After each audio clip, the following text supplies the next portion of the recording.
जय श्री राम। योगेश अनंत काले। सभी सुनने वालों को प्यार भरा नमस्कार। मेरा व्हाट्सएप नंबर है 9970151429 9970151429। मित्रों, मोहम्मद घोरी की जिहादी फौज से पृथ्वीराज की जब हार हुई, उसके बाद में घोरी का गजनी लौटना हुआ। अब घोरी का गजनी लौटते वक्त अपने सबसे खूबसूरत, जिसके तन बदन का वो माशूक था और उसमें वीरता भी थी, जो तुर्क था, तो जिसने घोरी को मोहित किया वो कुतुबुद्दीन ऐबक जब दिल्ली का सुल्तान बना तो सही मायने में हिंदू आधिपत्य दिल्ली से चली गई। दिल्ली से अब भैया ऐसा है कि दिल्ली यानी देश है ना, दिल्ली यानी देश, ये हमारे मन में पूरा ठूसा गया है पूरा कि भाई एक बार जो दिल्ली का हो गया बस समझ लो आप हिंदुस्तान का हो गया। अब ये काफिर हिंदू पे हमने 800 साल तक राज किया है ना। काफिर को गुलाम बनाना इंशाअल्लाह हमारा ईमान है, या फिर और बोला गया इन काफिरों के हिंदुस्तान पर किसने हुकूमत की, हमने की। शायद इसलिए वो हमारे परम पूज्य मौनी बाबा सिंह ने जाहिर तौर पे कहा था कि हिंदुस्तान में पहला हक अल्पसंख्याकों का है। वैसे और एक जाते जाते बात बता दूं, अभी अभी एक 8-10 दिन हो गए काशी विश्वनाथ के कोर्ट केस में भी ये अपना वक्फ बोर्ड है ना, इसने वक्फ बोर्ड ने कोर्ट को बताया कि ये हिंदुस्तान तो औरंग्या का है, उसने इस हिंदुस्तान को जीता था तो पूरा अधिकार औरंग्या का है, तो औरंग्या का होने की वजह से ये सब जमीन वक्फ बोर्ड की है। भाई हंसना मना है।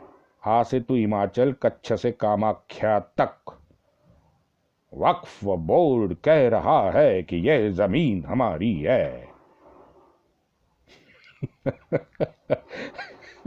ये जोकर ऐसे कुछ ना कुछ हमको बोलते रहते हैं, तो बस वो बहुत जबरदस्त टाइम पास होता है। हाँ, तो बगदाद के मदरसे से मुल्ला ने मोहम्मद गोरी को जो बच्चा बेचा, हाँ मैंने बेचा कहा, उसने मदरसे के मुल्ला ने जो बच्चा मोहम्मद घोरी को बेचा, वो हसीन कमसिन घोरी का सबसे प्यारा करीबी गुलाम कुतुबुद्दीन सुल्तान हिंदुस्तान बन गया। रहा कितने साल? बस 4 साल। बस 4 साल रहा, बस 4 साल। नहीं, स्टोरी मैं दूसरी बता रहा हूँ जो आपके मन में है, मुझे समझ आया, लेकिन वो जरा थोड़ा ये सुनो, ये आपने नहीं सुना होगा। अब उसी समय में एक दिल्ली में मुल्ला था, हाफिज सईद। वही नाम सेम है, लेकिन ये भाई हाँ 1000 साल पहले था, हाफिज सईद। अब हाफिज सईद काफिर के बारे में क्या लिखता है देखो।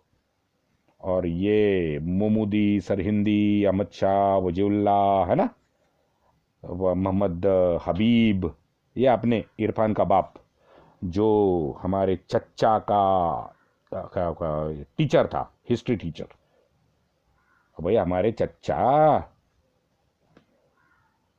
चलो वो विषय नहीं है, वो तो छोड़ देते हैं। अच्छा, ये सब बाद में। भाई ये हाफिज सईद मुल्ला था, तो हाफिज सईद, चलो वो जियाउद्दीन बरनी भी उसी जमाने में था, 1164 के आसपास। फक्रे मुतब्बिर नाम का एक बंदा था, ये भी वो हसीन गुलाम कुतुबुद्दीन की ताज पोशी के समय लाहौर में मौजूद था। उसकी एक किताब है, आदाबुल हर्ब वशुजायत, आदाबुल हर्ब वशुजायत। ये तो भैया इस्लामी आइन है।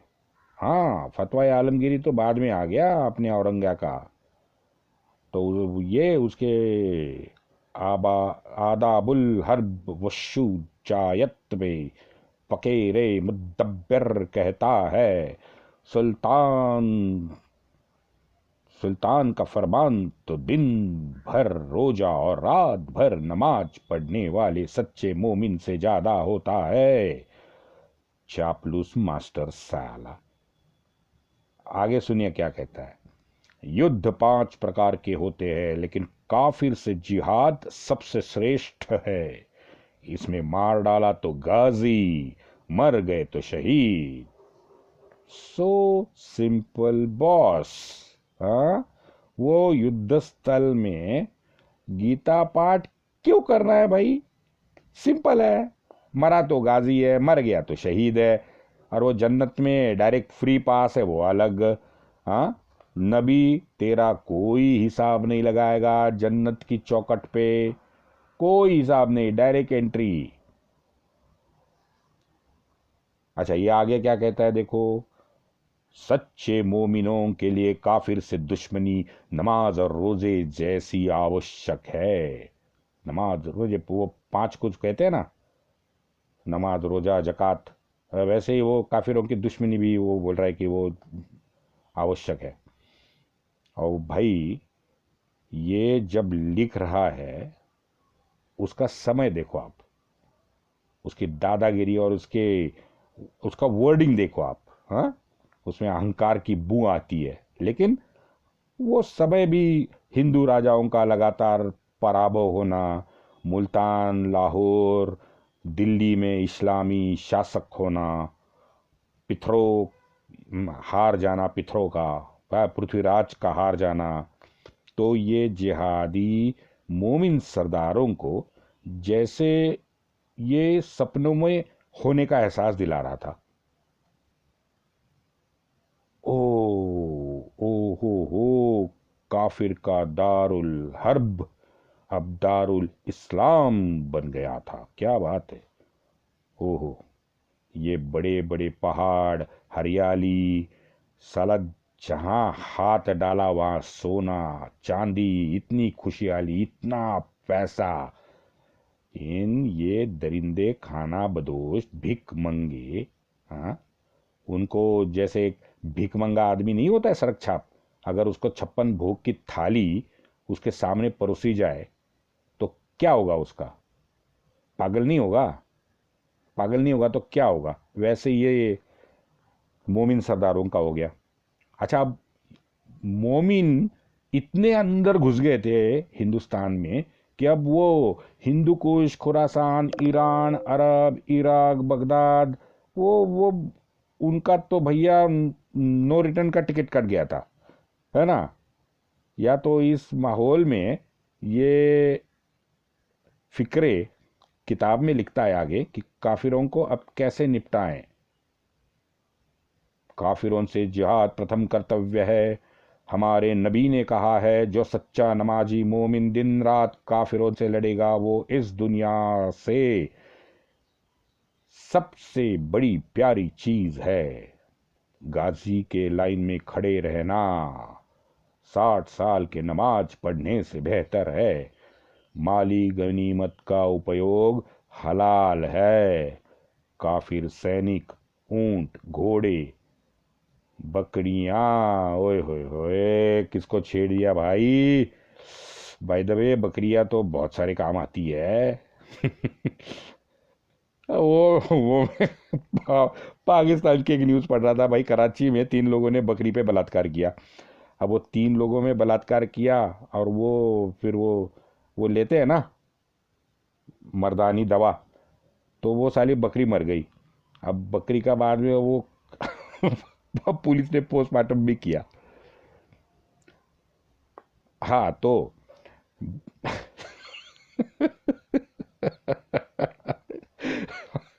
मर्दानी दवा।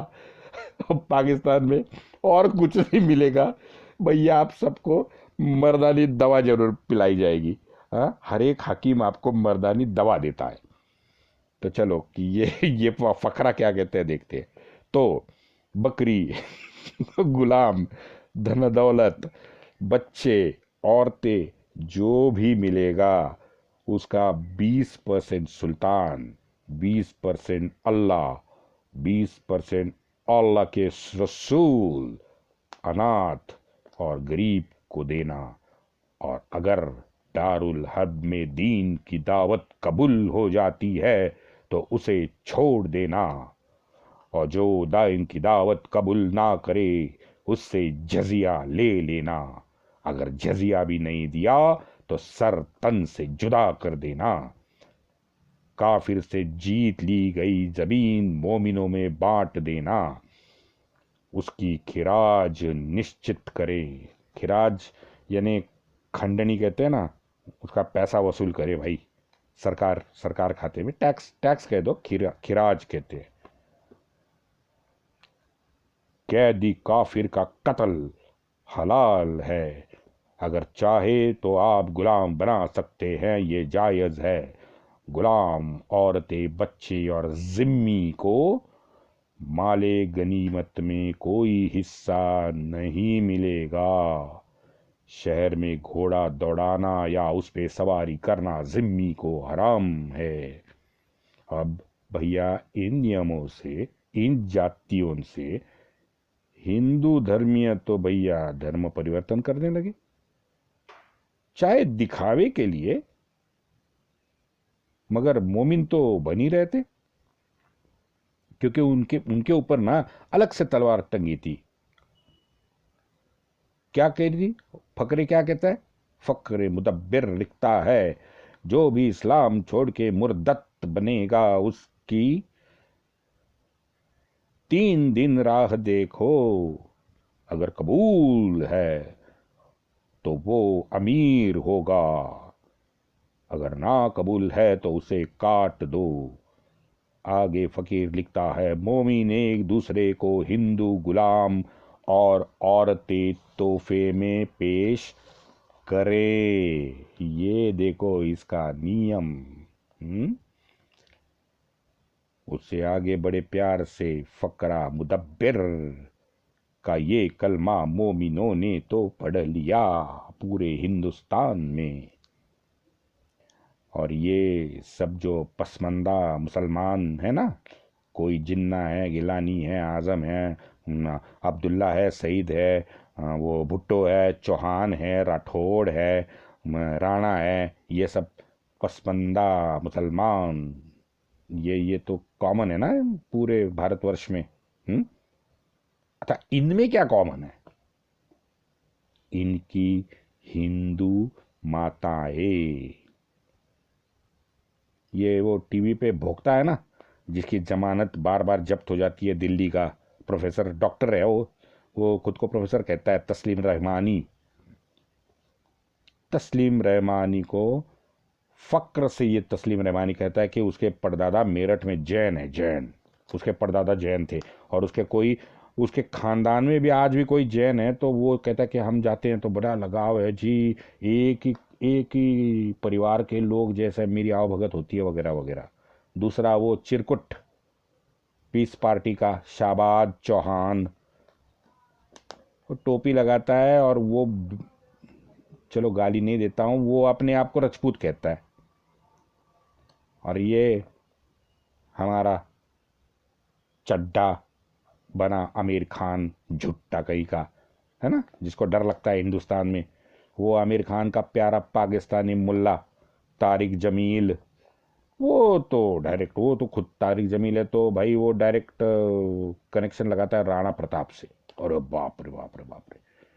दूसरा वो पोर्किस्तान का एक गृह मंत्री है आजकल, राणा सनाउल्लाह, वो तो इसका बाप है, वो डायरेक्ट कनेक्शन लगाता है बप्पा रावल से। क्या बात है भाई, अगर तेरे को इतना ज़्यादा बप्पा रावल पप्पा लगता है, अब्बा लगता है, तारिक जमील को राणा प्रताप के वंशज हम है, अगर इसका आपको अभिमान है तो बन जाओ यहाँ पे। हाँ, क्या प्रॉब्लम है, घर वापसी कर लो तुम्हारी। तो जनाब फ़क्रे मुदब्बिर ने ये किताब हमारे हसीन आहा गुलाम तुर्क कुतुबुद्दीन के भतीजे इल्तुतमिश को दे दी। लाहौर में चौगान खेलते वक्त, चौगान यानी पोलो, उसको चौगान कहते थे। लाहौर में चौगान खेलते वक्त हमारे हसीन कमसिन गुलाम कुतुबुद्दीन ऐबक मर गया तो ये इल्तुतमिश सुल्तान बना। मित्रों, समय देखो, समय का ध्यान दो। ये सब हो रहा है 1190 से 1230। तो इस 40 सालों के अंदर वहाँ चौहान की राजधानी अजमेर में एक नया जादूगर अपनी घिनौनी जादू दिखा रहा था, मोइन अल दिन। अब मुझे मित्रों ये पता नहीं है कि ये सूफ़ी सिर्फ हिंदुस्तान में कैसे क्या पैदा हुए यार, कि ये कौन सी एक ही नस्ल है जो ऑल ओवर वर्ल्ड नहीं है, सिर्फ हिंदुस्तान में पाई जाती है। हिंदुस्तान, पाकिस्तान या बांग्लादेश, वो तो हिंदुस्तानी हो गया फिर। हाँ, क्योंकि पूरी दुनिया में इस्लाम तो हरम, इस्लाम में तो संगीत हरम है। हाँ, गाना बजाना नाचना सब हरम है। अब ये हराम है, लेकिन जब भारत की बात आती है तो सब चलता। चलो, तो ये हजरत शेख ख्वाजा सईद मोइनुद्दीन चिश्ती, इस नौटंकी का जन्म हुआ 1136 में सिस्तान, ईरान में। अब सिस्तान में ये कोई 3-4 साल का होगा। उस वक्त तातार लोग जो थे मध्य एशिया के, उन्होंने सिस्तान पे हमला किया। ऐसे ही भाई साहब उधर मोमिन की पिटाई किए, सालों को भगा दिया उधर। तो ये हमारा हीरो खुरासान भाग गया। अब खुरासान में रहा कुछ 8-10 साल रहा होगा, 15 साल का हो गया। तब ये तातार वहाँ खुरासान में घुस गए, वहाँ पे लूट लिया, इनका पिछवाड़ा सब मोमिनों का गर्म किया, तो मोमिन वहाँ से भाग गए, तो दूसरी जगह रहने गया।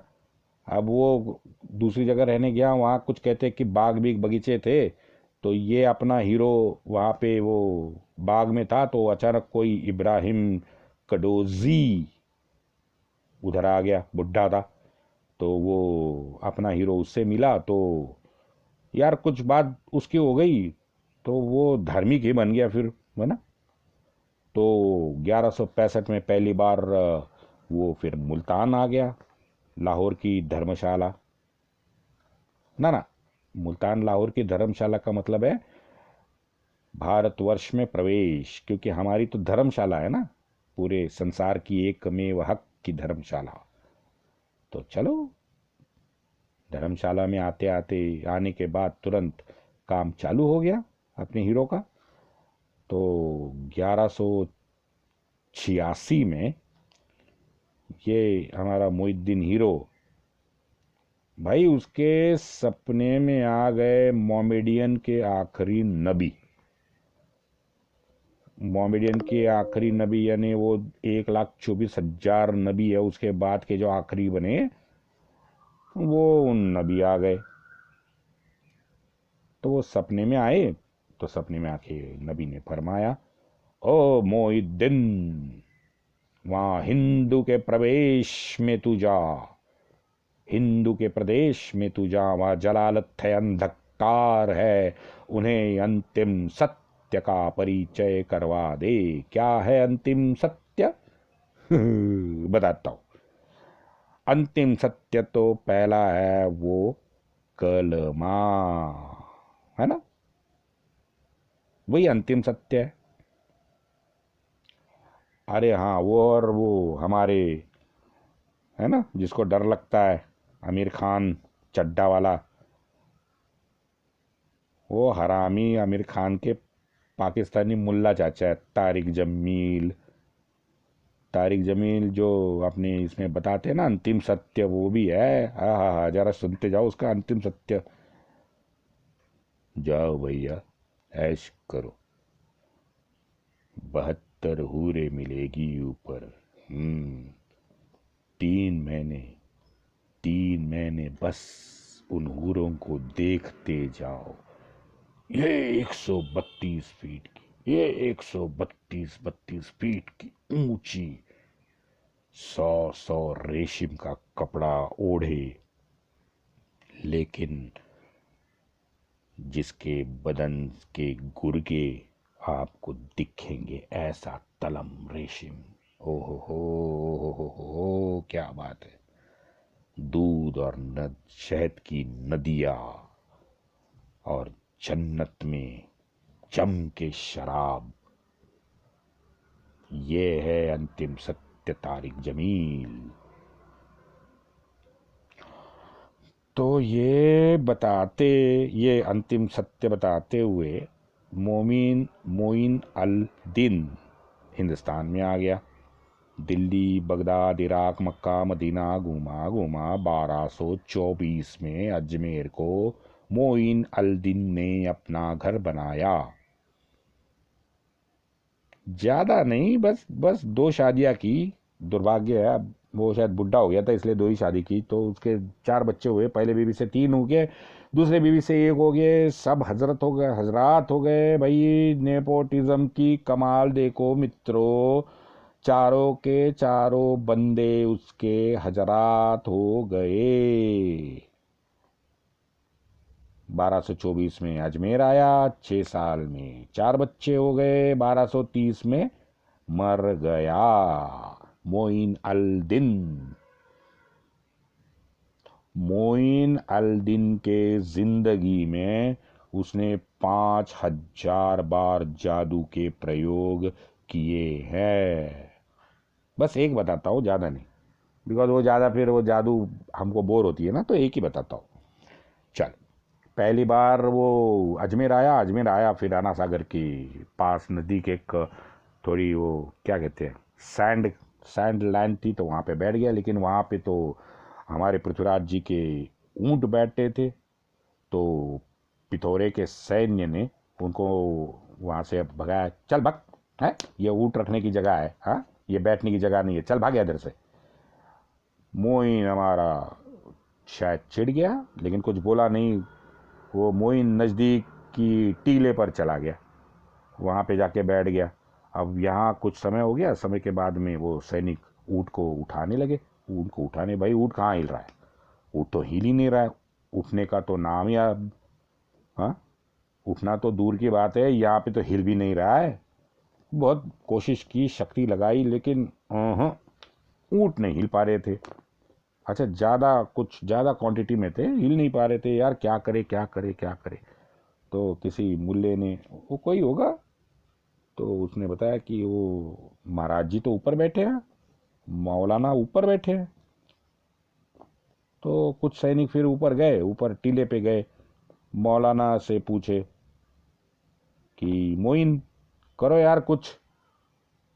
मोइन ने उनकी तरफ देखा, आंखें बंद की, कुछ गुड़ गुड़ गुड़ गुड़ गुड़ गुड़ गुड़ गुड़ गुड़ गुड़ फारसी, कुछ पता नहीं अब कौन सी लैंग्वेज में क्या बोला होगा, पता नहीं। अल्लाहू अकबर। आंखें खोली, सैनिकों को कहा जाओ, ऊंट में नीचे शक्ति वापस आ गई है। वाओ, इतने दूर से विदाउट रिमोट कंट्रोल, सिर्फ अल्लाहू अकबर या कुछ फारसी टेव टेव टेव टेव टेव टेव करके हमारे मोइन ने सब ऊंटों को खड़ा कर दिया।